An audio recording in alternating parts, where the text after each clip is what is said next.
In games with magic, you are bound to encounter magical protections. Perhaps you would like to use magic to protect yourself against damage or other hazards. Or you try to strike down an enemy wizard only to find your sword bounce off with no effect.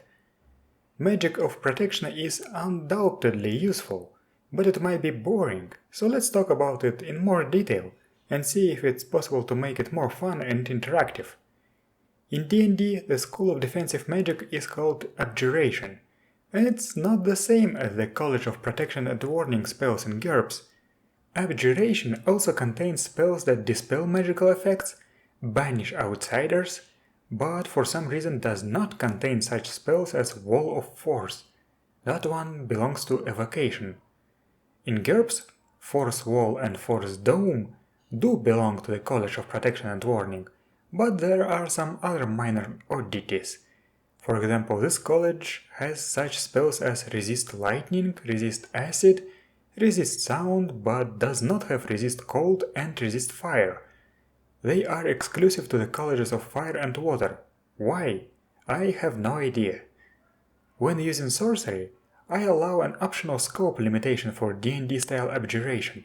The entire College of Protection and Warning plus Banish, Resist Fire, Resist Cold, and all the anti-magic meta spells. That's roughly equivalent to 2 colleges, and is a -30% limitation on Sorcerer's Empowerment. Even if you are using the basic magic system, you can limit your magery in a similar way to create a specialized Abjurer. If we take a look at the College of Protection and Warning, we will see that it borrows most of the spells from other colleges. On one hand, it does feel appropriate, but on the other hand, it creates something of an identity crisis. If we were to introduce a College of Force spells, and I actually do use one in my games, then there will be barely any exclusive spells left in the College of Protection and Warning. Aside from what some could say is the lack of identity, the Protection and Warning spells suffer from being very passive. Sure, the effects are very good and useful, but they rarely create new ways to interact with the world. Sometimes they do allow you and the rest of the party to explore new places. For example, Resist Pressure would allow you to explore the ocean floor, and Resist Fire would let you survive on the elemental plane of fire. But still, these spells are passive. What would you prefer as a player? A ring of protection that gives you DR2? Or gloves that give you telekinesis too? You would probably prefer the latter, even though the former will significantly increase your survivability in a low-tech game. This is why I prefer D&D Abjuration to GURPS Protection and Warning. All the anti-magic spells give the Abjurer more ways to affect the world actively. However, there are some ways to get active with some of the defensive spells. For example, the Force Wall spell is a great battlefield control tool. Positioning is very important in GURPS, and a well-placed Force Wall can cut off a path to retreat for an enemy, provide cover against ranged weapons or area attacks, separate a vulnerable enemy from his powerful allies, etc. Return Missile reflects missiles, so it's both defense and offense at the same time. Force Dome can be used to isolate an enemy, not only to protect yourself. And that's pretty much it. But if you can create custom spells, you have an opportunity to flex your creativity to make some spells that can be used actively. Even something like an armor spell that works only once, but also knocks the attacker back could be very fun. If you are using basic magic, it's all good, but if you are using magic as powers, you're going to find another problem. Protective spells are expensive. For example, Resist Lightning from GURPS Sorcery Protection and Warning spells costs 71 points for level 1, and that's a highly situational spell. In most of the cases, you would be better off getting Armor 5 instead.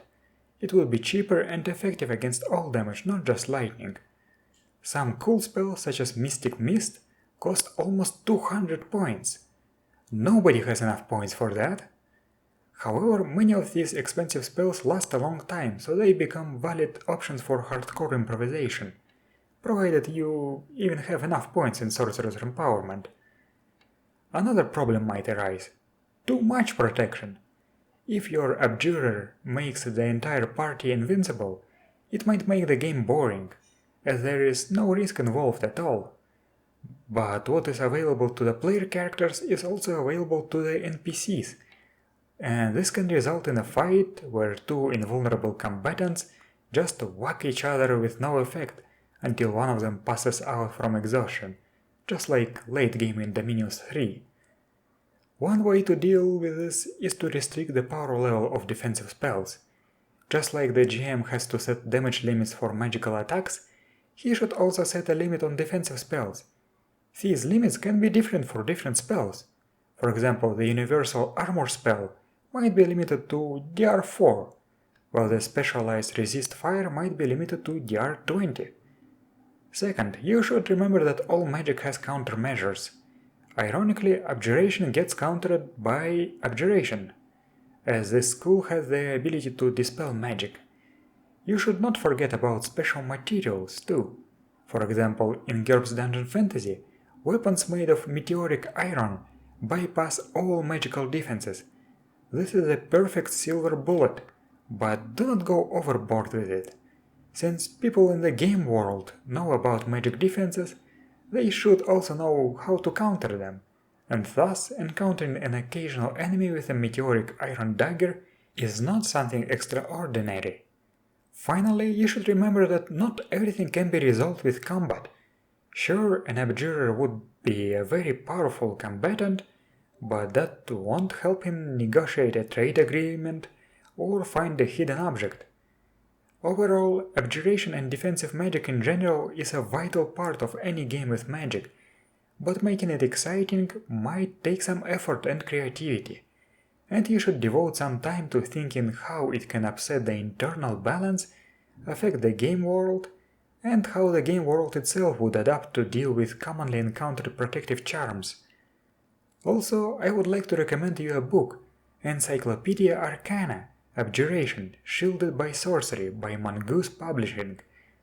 This is one of those cases where a third-party D&D book for D&D 3.0 might get overlooked, but it has a lot of generic advice that can be applicable to GURPS, and prestige classes, feats and spells can be adapted to GURPS easily. Thank you for watching, and I will see you next time.